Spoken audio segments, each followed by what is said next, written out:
For the first time in a long time, Tyler, we are going to have a comic book review on the show. That's right. We have, and it's a number one, and we touched on it last week. We're talking about the DC All-In stuff that's happening. Right. That's been happening since March.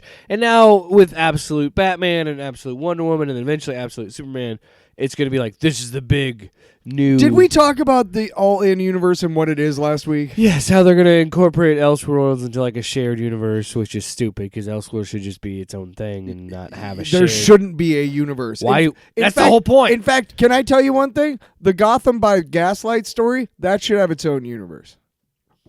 Right? You know what I'm saying? Yeah. And so on. Long Halloween, all that You're shit. supposed to tell me like Doom, the Doom that came to Gotham, the Lovecraftian thing that came out a few years ago, like that is supposed to be tied into a connected universe. Why? It should just be its own thing. Stop. Anyway, so that being said, this is Scott Snyder, Nick Dragotta on the art, and I will say this as someone who just recently read all of East of West and love that series. I fucking love the art of this book because it looks like I love Nick Dragotta's art. So good. And I love Scott Snyder's writing. It's almost like the moments. Okay, so we'll get to the story itself, but there are two kind of stories going on. There's one which kind of explains his origin a little bit when he's a kid, and then there's the rest of the story. And a lot like the Punisher that we reviewed, they're drawn in different styles, and the style that the young Bruce parts are drawn in almost seem like a storybook. Yeah, you know what I mean. And then the rest is very harsh. Yeah, very, very, very harsh and spare, and just a lot of So for some changes, for starters, this majority of this first issue is told through the perspective of Alfred, which is interesting. Yeah, it's not the Alfred we know. Now there has been some additions to his origins throughout the history of his character, that he's had some military experience and things like that. They tried to make a series about it. This goes its own thing, and it says he's like this special ops secret agent, Alfred Pennyworth, which is not which at first I was like, this is a little weird, but as it progresses, I kind of just roll with it and enjoy it. Right. So that's the thing is, like, I first started with that, and I'm like, okay, that's a little weird, but then I realized, well, there's precedence for that. It's not like they're going way off the grid here. Yeah. And what we start to realize is that there's this group called the Party Animals, and Alfred Pennyworth is working for a strange... Can I just say... Yeah. As someone who really likes, and I feel like we don't get I want to see more of Black Mask. I love the fact that he is the kind of the tease of one of the big bads of this story. Yeah. And I love that. And that's what the Party Animals are, because they wear these gorilla masks. They're black gorilla masks. And even I was like, I'm sure you picked up right away, oh, this is Black Mask. This is Roman Sionis. And all that stuff. But so, yeah, so he's working for some random... or we don't know, some sort of mysterious Black Ops shit. Black Ops. You know what it probably is Task Force X or something, maybe. Yeah. Or Waller. Then we go to Croc's gym, which is interesting because we see Bruce, and he's huge, and he's having his having flashbacks and everything about being in the zoo with his dad, who's a teacher. But Crocmaster, is that what his name is? What? But that's a villain in the it's regular... Killer Croc. Yeah, Killer Croc. Sorry. Crocmaster's from G.I. Joe. Yeah. But Killer Croc owns the gym, and it looks like he's friends with, like, the Riddler and Selena Kyle and... yeah, it's like Bruce is friends with the Rogues. Yeah. Pretty much. Yeah. And I don't know if what Scott is trying to set up in that, and maybe... So there's two things that I think Scott is trying to set up. He's trying to set up that... And I'm sure this is where he's probably going to go with this. Bruce is so smart that he is friended up with these guys that he knows are not always... Like, he knows they're doing some shady shit. Right. And he's getting close to them so he can bring down the underbelly. Or he is a younger Bruce, and he just didn't pick up on the fact that his friends are actually villains or something like that. Yeah. I don't know. But at the very least, it does set up something interesting. And especially the fact that Killer Croc owns a gym and that he's working out. Also, I hope they explain why he's so freaking huge. And I think they're getting to that in this first issue because it continues to set things up like a good first issue should. Like with the big fight at the end of the issue when he like screams at them and you see the black tentacles come out. Yeah. That's where I'm like, okay, so there's something with the dark side stuff with him. I'm like, okay, so he's got powers to some extent. I don't know about that. I just some think abilities. I think I believe his cape is capable of parademon like shit, right? Well, no, I just think his cape is a lot more, maybe even psionically controlled by him, perhaps. But there's clearly it's a construct that he invents. But after we see him at the gym, which explains, by the way, explains that first cover. That explains why his cape looks like that. Maybe it is some sort of material that he got from Apocalypse. That because it's. Well, no, I don't know, but where is it again that he talks about? Because he it talks about how he created Alfred does it. That's right. Hang on, let's go look at him. Anyway, I'd like to point out some of the things that Scott there. Snyder does with his suit. And things that he does that I've never seen before, which is crazy to think with Batman. Well, but the fact that he can break off the ears on his cowl into knives and cut these dudes up. And then when he goes to fight the big bad in the final fight, and I don't give a shit, Tyler, this was cool as fuck. When he takes out a handle, really cool. That's like a nightstick handle, extends out, pops the symbol off his chest, and he has this big-ass axe that's a bat symbol? You can't tell me that shit ain't cool. It's not a bat symbol anymore. It is really cool. So we see. So we see the Maronis and the Falcons, like that Transformers book. When I was reading that and he did that and took out the axe, I'm like, I literally threw my fists up. Like, okay, this book's incredible. Like, what's going on? I had to read it a couple times, yeah. But so we see the Maronis and the Falcons are meeting with Roman, and he's got these alien creatures with him. And they end up just slaughtering him. It's pretty badass, actually. Yeah. Oh, that scene was epic because they cut this whole time. There's music, and they cut the music, and he cuts the music, and also how they're doing Black Mask in this is interesting. It's not the traditional skull-looking mask. No. It's this more like techno, like VR style, like circular. Like there's still the skull on it, but the top is like this really cool, like technodrome. Imagine Mysterio's mask with a skull nose and mouth on the bottom of it. Yeah. Right? Okay. It looks really cool. I love his design masks, in this. And they show him all these death masks. And yeah, like who are those creatures with them and everything? They're clearly they got the same kind of mask, sort of. Yeah, his concubines or whatever the term is. But so they show Bruce getting ready as he intercut with all these stories about these party animals that are just murdering people just willy-nilly on the streets. Yeah. Then we go to Mayor Gordon, who's having a thing, like a town hall. And there's people, yelling and everything. The party animals assault the thing. And, one woman stands up, and she's clearly, got a lot of clout and whatever. And it's like, oh, okay, she's supposed to be somebody. And we don't know who she is.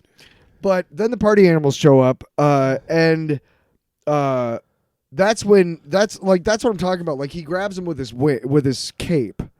Yeah. There's several times he does stuff with his cape. Yeah, and at the end, when Alfred runs through his biography, we'll see what that means, because he talks about how when he was a kid, he invented this bridge material or whatever. But yeah, so whatever you hear, do not open this door.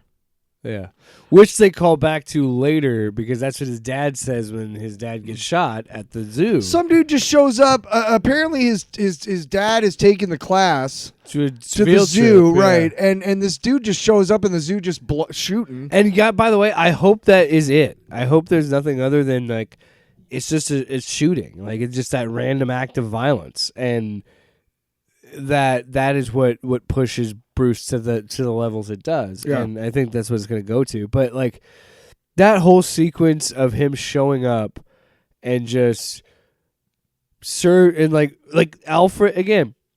I love the fact that it's going from Alfred's point of view of describing of like it's impressive of like how he cuts them just right not to kill them. He cuts to this just the right arteries and just and like how good he is at this. So when the party animals show up, Alfred is out and kind of checking stuff out, and he's told basically just to observe.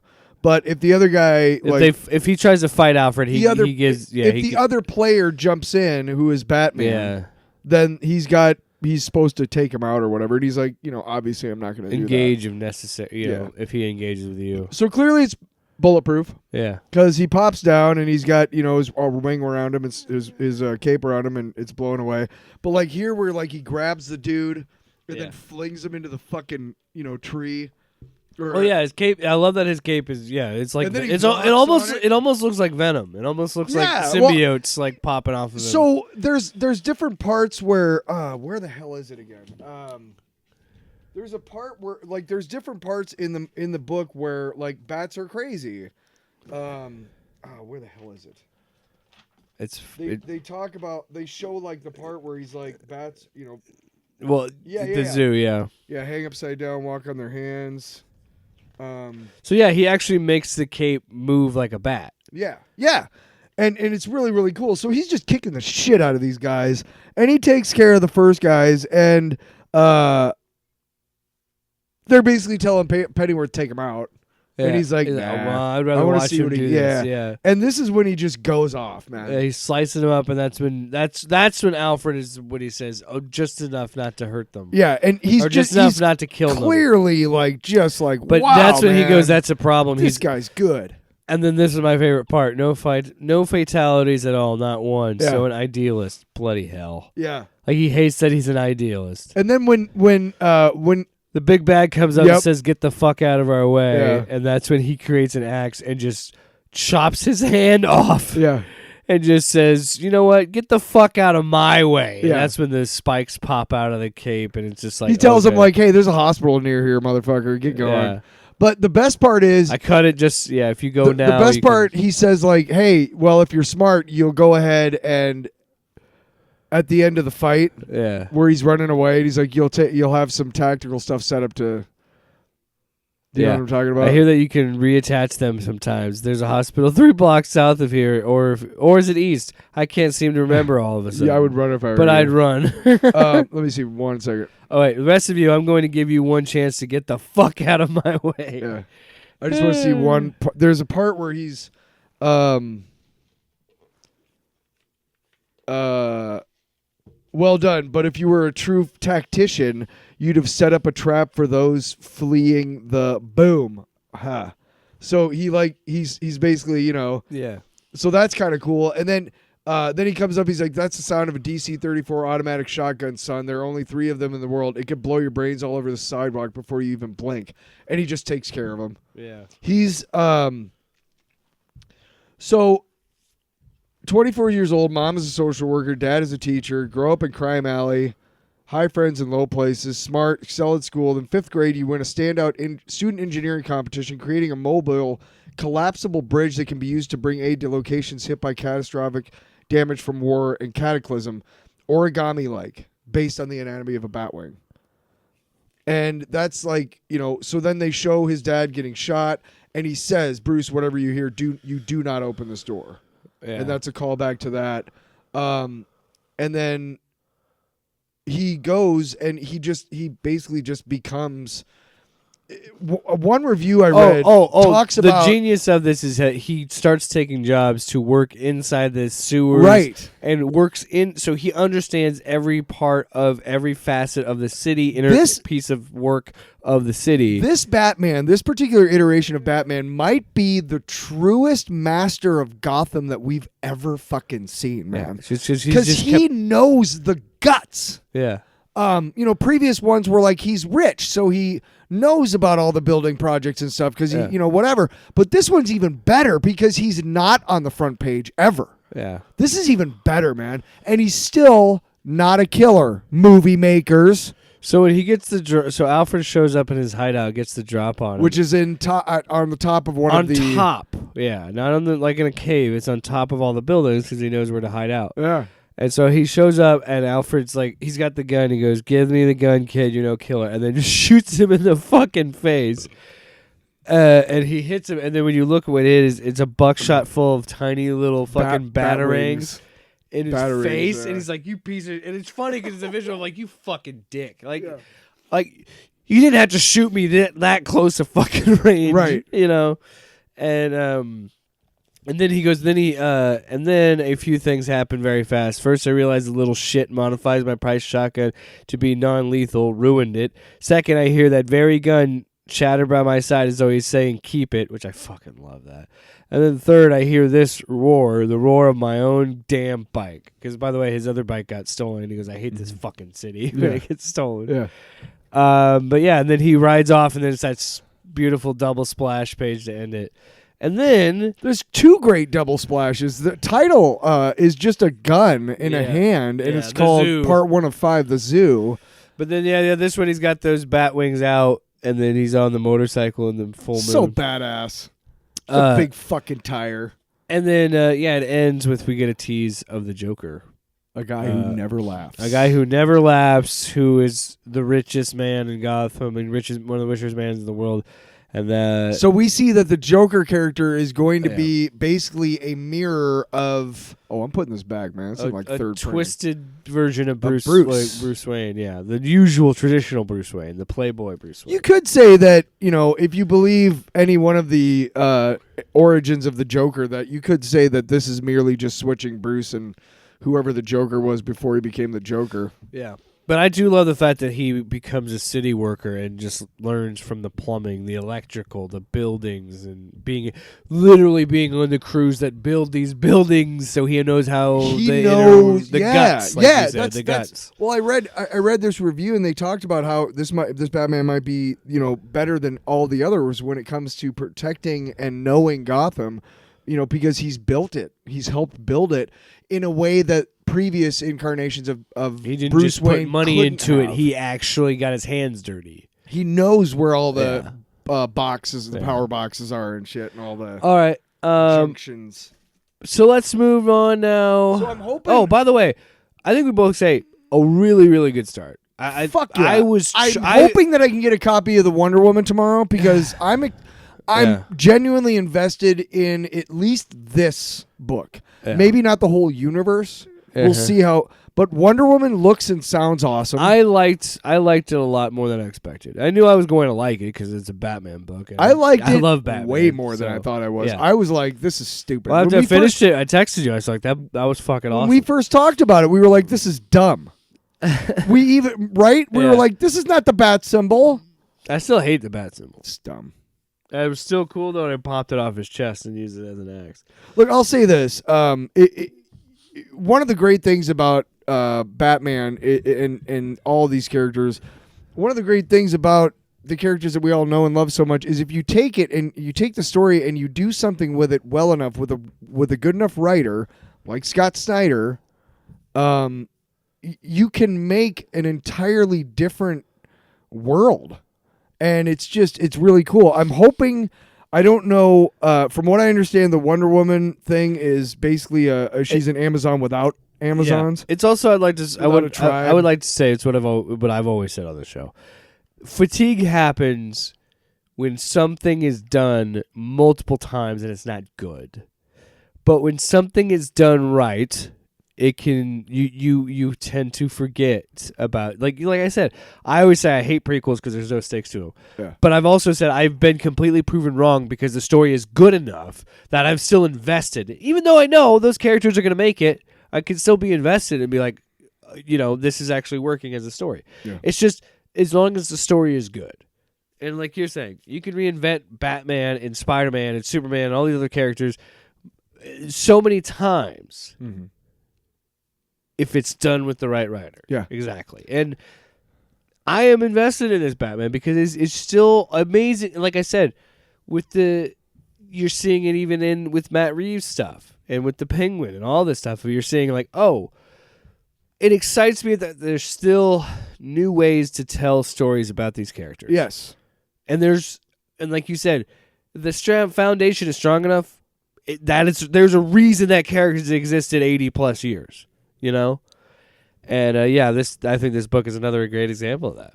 I'm just, one of the things when we first saw the proper first preview of the Batman, and we saw like the new Batmobile, and we saw like a lot of the cinematography stuff that made it so great. Yeah. And you're sitting there, and I remember being like, "Great, another Batman," honestly, right? And I saw that first preview, and I was like, "Oh fuck yeah!" Because here's what you need to do with Batman, okay? You gotta make him fucking cool. You do. You gotta make him fucking cool. And there are ways to tinker with the character to make him cooler than he's been before. Yeah. Somehow. And well, yeah, he's a hero. He is supposed to be this brutal, strong force of nature. Yeah. This blunt force of justice, and yeah, you have to, and that's what that book does. That final fight of that first issue, he fucking cleans their clocks, dude, and it's so satisfying to watch him just fucking tear everybody, and then to get the drop on a special forces agent twice and get the better of him twice with none of that training. And just be like, I'm just better at this than you think, man. Like, but you know what else? And I think this is going to touch on it more. That is that little bit of level of like, this man is still crazy. Like, this man is still dressing up like a bat. Yep. Beating up people. He's still kind of crazy. You got to think about it. But anyway, speaking of kind of crazy. Off panel, off topic with Jake and Tyler.